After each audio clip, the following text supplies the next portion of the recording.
Welcome, everyone, to the Global Cash Summit. My name is Cassandra Bourne. I'm your host. And today we have Arushi Malviya with us. And our theme for today is turning visibility into capital, how personal branding drives predictable growth in the new economy. Now, Arushi Malviya is the founder and CEO of Inizio Media. Arushi, welcome. It's an honor to have you with us at the Global Cash Summit Leadership Series. You have built an incredible momentum helping founders and CEOs turn their names into brands. Tell us how Inizio Media started and what inspired you to build it. Thank you for the lovely introduction, Cassandra. It's an honor for me to be here, and I'm so glad to and excited to be here. So, if I have to begin with talking about how Inizio Media started, I would have to say this that I started as a freelance writer on LinkedIn, and the number one problem that I saw with founders was that they had a lot of visibility, they had a lot of experience and lots of stories to talk about, but they did not know how to position themselves. They did not know how to write posts that would get the audience, that would get the maximum attention from their audience. So that is the problem that I aimed to start within to solve through Inizio Media, and here we are, 1.5 years later. So yeah, that's it. Great. Now, you often say your content shouldn't just build visibility, it should build authority and drive leads on autopilot. So, what does that mean in practical terms for today's entrepreneurs? So today's entrepreneurs, they all want a life which is based on freedom. So they are not stuck with the same 9 to 5 job.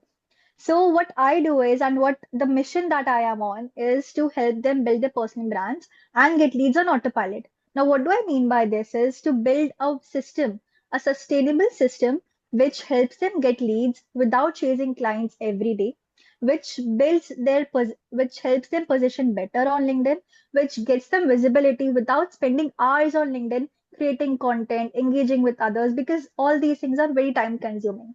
So I aim to solve all these problems through Inizio Media by building the business on autopilot so they can enjoy their life to the fullest and also build revenue and get clients for their own companies. Excellent. So many business owners still treat content as posting for visibility, not positioning for capital. So, how do you help founders bridge that gap from showing up to actually signing clients and generating revenue through LinkedIn? So first of all, we help founders position themselves the best as much as they can. We do this through optimizing their profile, which includes optimizing their banner, profile picture, headline, about section, all those things. Once that is done, we go straight in their voice of tone. Like this is the most important aspect because we need to adapt to our client's tone as well. Everybody has a different tone, everybody has a different voice, style, etc. So we adapt to our client's tone, we write for them, we ghostwrite for them basically, and start posting content. Parallelly, we also we use the DM outreach method on LinkedIn to help them sign clients. We reach out to their ideal prospects after we identify their ideal persona. We reach out to them, we build relationships, and we book the end call for our clients. So all they have to do is to hop on the call, close that client, get that revenue in for the company without any other extra hassle. So this is how our process looks like. Now, you've delivered results like 400 plus leads or 50 million plus organic views and 200K in 90 days for your clients. What are the key elements behind a high performing LinkedIn growth system that consistently brings in qualified leads? So number one is an optimized profile. Whenever a prospect looks at your profile, they should be confident enough to tell what service do you provide and how you can help them.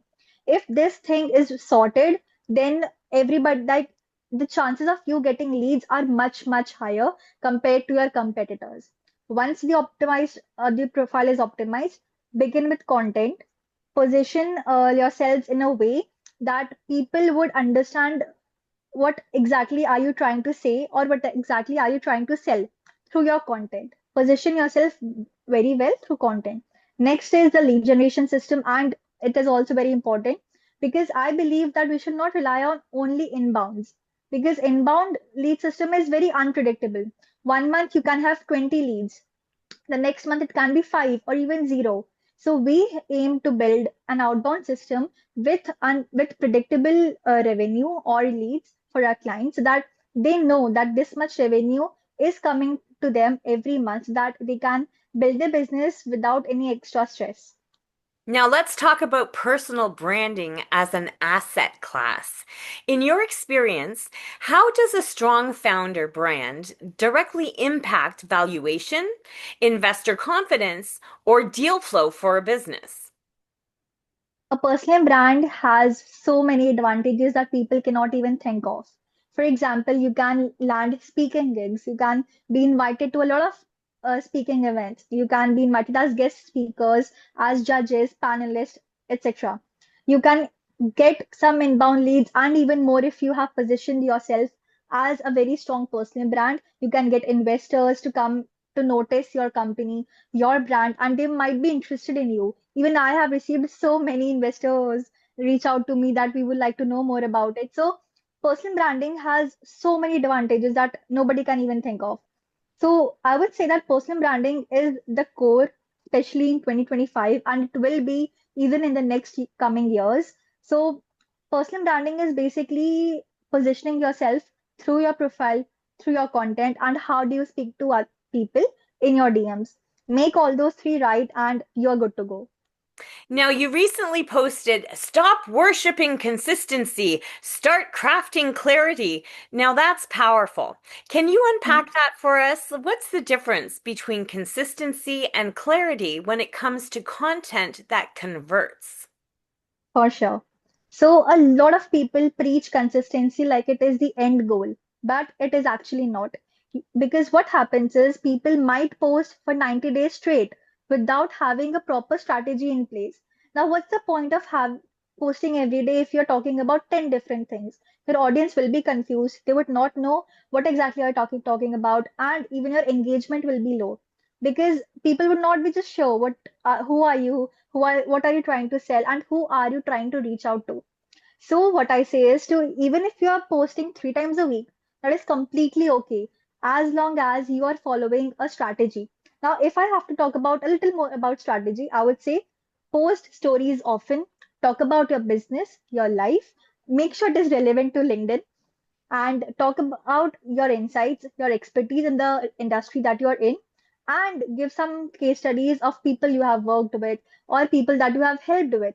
Now, these three are the three content pillars that, and if you make these three right, even if you're posting 3 times a week, it's completely okay. You're good to go. So clarity is much, much important, much more important than consistency. So, what are the most common mistakes that you see founders making on LinkedIn? And what's that one simple shift that they can make today to improve authority and engagement? So I have seen that founders love to talk about themselves on LinkedIn. Now, I would say that, see, people don't really want to know what do you do all the time, or what has a company achieved, or what you have achieved. At one point, people would get bored and they will stop seeing your content. So my advice is to talk more about how you can help your audience. Like suppose you have any kind of like a recruitment agency. That's an example. Talk about how you help and who you can help through your content. That would be much more exciting for the audience to read as well. And you will also start getting inbound leads as well. That is the plus point. Now, this is one major mistake that founders make. Second is they just post and they disappear. So, LinkedIn does not reward posting and ghosting.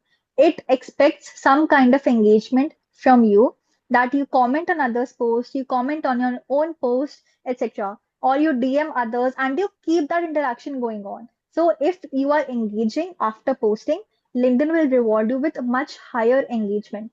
Now, I have also seen that founders obsess over posting so much that they often end up posting 3, 4, 5 times a week also on LinkedIn.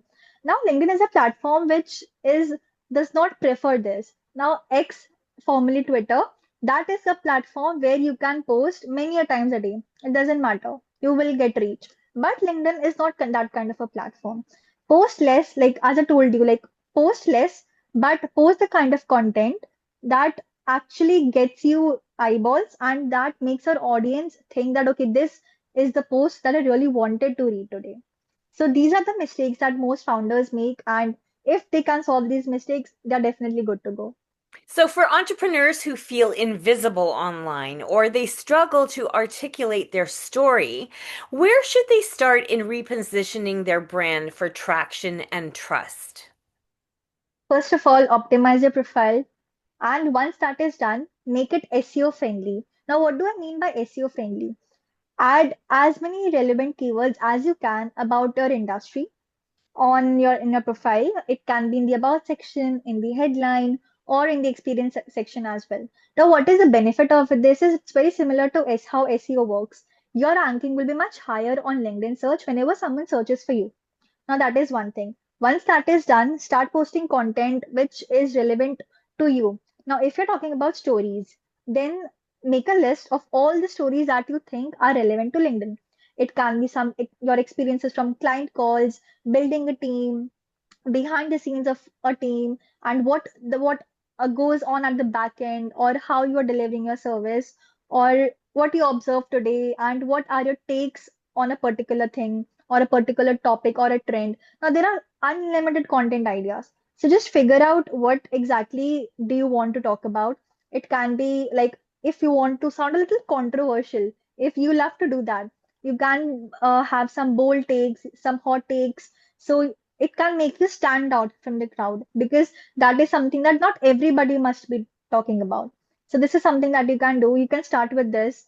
And my advice is that if you're starting out, first create a content calendar for at least 7 to 14 days and write all the posts in one go whenever you have off, because entrepreneurs, they do not have a lot of time in creating content. They are busy. So write the content for the next 7 or 14 days in one go. Schedule it if you want. If you do not have time to post it manually, start doing this, and don't have to post 5 times a week. It is completely okay if you post just 3 times a week, Monday, Wednesday, and Friday. It is very good. So this is something that everybody can do from the beginning, and continue doing this for at least the next 90 days, because LinkedIn is a social media platform after all. It demands that you post or you do the same action every day. So do this for the next 90 days, and definitely anyone who is going to do this, they're going to see very, very good results. Now, you talk often about building a DFY system that runs on autopilot. So, for leaders juggling multiple roles, what does a scalable personal brand system actually look like? So if I have to talk about this, then a done for you LinkedIn system that runs on autopilot is basically that you are managing all the things when you get time. For example, you don't have to post every day, or you don't have to take out 30 minutes of your time every day just to write a simple post. Take a Sunday or a Saturday, write the next post for the next entire week on one day itself, schedule it. You are good to go. And if you have to do lead generation, then take out 30 minutes of your day and send DMs to your prospects. Make lead list on Sales Navigator beforehand itself. It's just a one-time thing. If you build one lead list, you are good to go for at least the next 2, 3 months. So create that lead list, start sending connection requests, and reach out to people via DMs once they have accepted a connection request. Now, even if you do not have a lot of time because you're busy as entrepreneurs, you can send only 5 DMs a day. That is also completely okay. But always send DMs if you're looking to build a lead generation system along with content, because it's going to give you even better results if you're going to do lead generation. Like, for if you're doing personal branding, you're going to get speaking gigs, visibility, inbound leads, etc. But if you're doing outreach combined with content, you're going to get revenue, which every entrepreneur wants. So a done for you system is basically a mix of content and lead generation system put in place, which runs on autopilot with requiring just 30 minutes of your time a day. That is it. So, what advice would you give to a CEO or a consultant who's reached a plateau? They're getting clients, but growth isn't compounding yet. Are we talking about in terms of LinkedIn? Yes. Okay, perfect. So if they are getting clients, but have their growth is stagnant, if I have to say, or they have reached a plateau, then I would say is to just post content every day. And even if it's not every day, 3 times a week is completely okay. Or even if you don't want to post, suppose you don't feel like posting or showing up because you do not have that much energy left today, just drop 5 to 10 comments a day on posts that you actually admire. I would not advise you to drop comments on big creators' posts for more visibility. I would advise you to drop comments on posts that you actually admire or creators whose content you really love to read. So drop comments on such kind of posts, even if you don't want to post every day, that is completely okay. Now, you've mentored over 100 freelancers and professionals. What patterns do you see among those who scale fast versus those who stall out? If I have to say this in one word, it's going to be execution. I have taught so many freelancers and agency owners, and everybody is so excited in the beginning that we will do this, we will get so many clients, leads this month, this, that. But the enthusiasm drops eventually within a week or two. Now, but those who actually scale their business and those who do not, the difference is simply execution. One person, they only dream that I will do this every day, I will do this. But the other one actually takes action and they do the work, they put in the reps. So the difference between those two is simply action and execution. So I would say the ones that actually win, especially in like even in life or even on any business, are the ones who take action and they don't rely on motivation to actually work. Now, you integrate tools like Ghostwriter GPT and automation into your process. How do you see AI reshaping content creation, authenticity, and client acquisition in the next 2 to 3 years? AI has become an integral part of everybody's business these days. So, but if someone knows how to use AI in a way that it does not sound like AI, but it is actually helping them as a co-founder or as a second brain, it will be much more helpful to them instead of just copy pasting whatever AI says, because AI is great. I agree. Even I use AI on a daily basis, but just doing what AI says is not enough. Adding that human touch along with the sharpness and the help with AI is actually what's going to help in the next 2 3 years. And that is how I see that the best entrepreneurs should use AI if they want to scale with AI without losing the human touch. In a world flooded with automated posts, how can founders maintain a human edge, that emotional resonance, and the connection that really builds loyalty? I would say that don't rely on AI to write every post for you. Write it on yourself.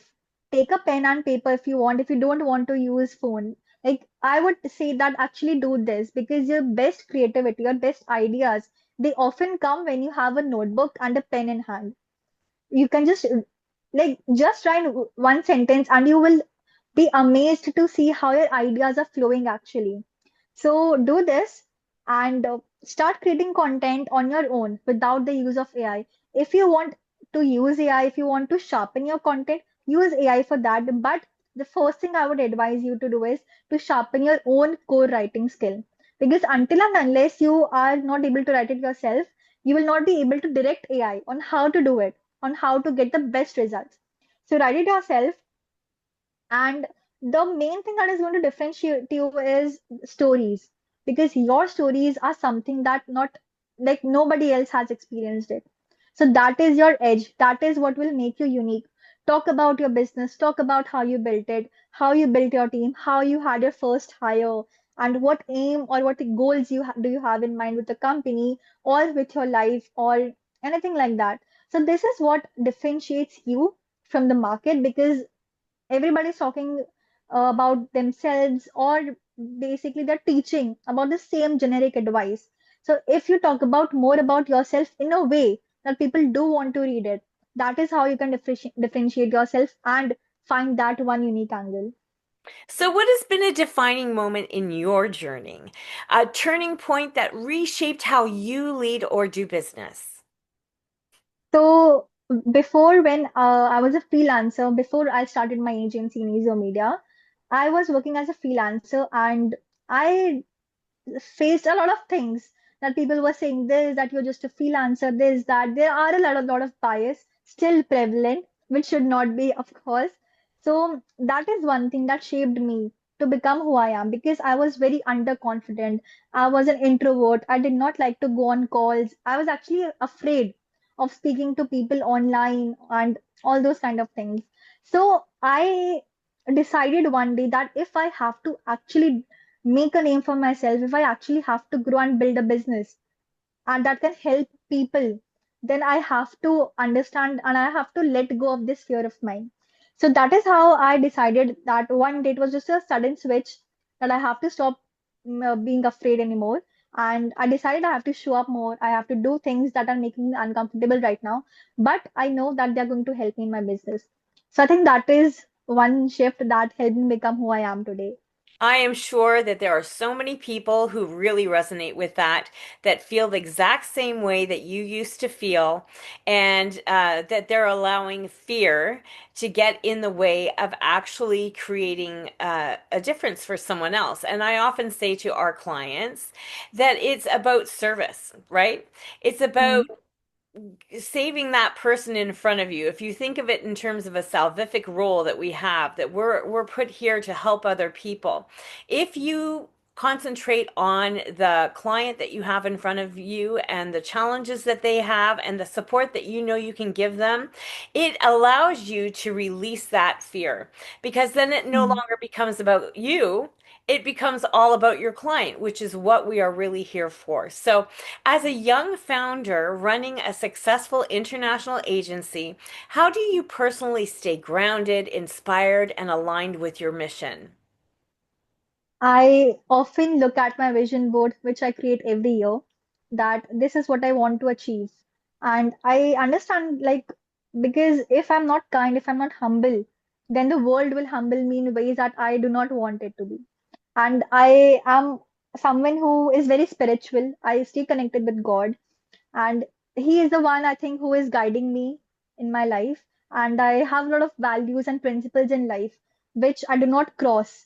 If I know that if I have a feeling that this is something that is wrong, I never do it.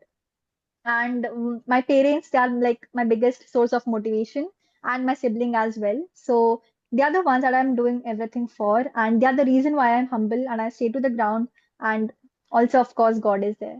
Yes, yes, I see that there you really listen to your intuition as well, that guiding force that tells you if something is right or wrong to do, and Mm. really having the courage to say no to things is also very Yes, powerful. Yeah. So if you could leave absolutely. our Global Cash Summit audience with one truth about building wealth through visibility, what would it be? Start posting, start reaching out to people, because if you do not reach out to people, or if you do not ask for what you deserve, you will never ever get it. Do not be afraid of asking what you deserve, because the world is there and it's yours to conquer it. So be out there, be visible, and let's turn that visibility into wealth by multiple ways, through positioning yourselves in a way that people admire and they want to work with. So that is one way with which you can, turn your visibility into wealth. And of course, just do it consistently, because the world is out there and it's yours to grab it. Now, where can people connect with you to learn more about your systems, your coaching, or upcoming programs at Inizio Media? They can connect with me on LinkedIn, and I'm there to help them. Just send me a message, send me a connection request, and I'm there to help you with whatever things you need, with whatever you need, maybe coaching, it may be a done for you service, anything like that. I'm there to help them. And finally, what does Global Cash Summit mean to you? How do you see this movement contributing to the future of capital, confidence, and collaboration? Global Cash Summit is a very, very good initiative, and I'm so glad to be a part of it. And it's helping so many entrepreneurs stay visible and reach out to even a bigger audience. So the job that is being done, it's fabulous, and I think, yeah, it's doing a wonderful, wonderful job, and I'm so glad to be a part of it. Well, thank you for being with us today, Arushi. It's been really a joy to get to know you a little bit more and to understand all the wisdom that you have so generously shared with our audience. And I know that you have presented our audience with a free gift, so everyone can check their dashboard for that information. And also, if you have not increased yourself the opportunity to hop into our VIP, you should do that because Arushi's going to be doing training for us and a workshop as well. So we're very excited to have more time with her and to have more experience with her over the next few weeks. So thank you everyone for coming today. Arushi, thank you so much for all of your generosity today. We really appreciate you and we look forward to spending more time with you this month. Thank you, Cassandra. It was a pleasure to be here and an honor, if I'm being honest. And yeah, I look forward to the training and the workshop as well. I hope this helped, and whatever we will learn more and whatever we will do more, I hope it helps. Excellent. Thank you. Thank you so much.